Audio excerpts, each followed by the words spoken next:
আচ্ছা, আপনারা কি একটা জিনিস খেয়াল করেছেন? যখন আমরা ফর্ম পূরণ করতে যাই, তখন কিন্তু আমাদের সামনে এরকম কয়েকটা কোড, মানে কয়েকটা ঘর চোখে পড়ে। যখন আমাদের ফোন নাম্বার বা আইডি নং বা হচ্ছে ফর্ম নং বা রোল নং লিখতে বলে, তখন কিন্তু এরকম একটা স্কোয়ার বক্স দেখায়, ঘর করে দেয়। তো এই ঘরগুলা কিভাবে করে ফর্মের মধ্যে? চলুন দেখে নিই আজকের ভিডিওতে। এগুলা কিন্তু এমএস ওয়ার্ডের মধ্যেই বানায়, বাট আমরা হয়তো সেটা জানি না। তো আজকের ভিডিওর মাধ্যমে সেটা ক্লিয়ার হয়ে যাবে।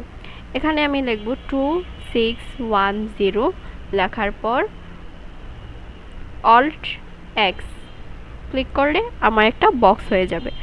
এরপর আমি এটাকে হচ্ছে কপি করে নেব এবং বারবার পেস্ট করে দেব।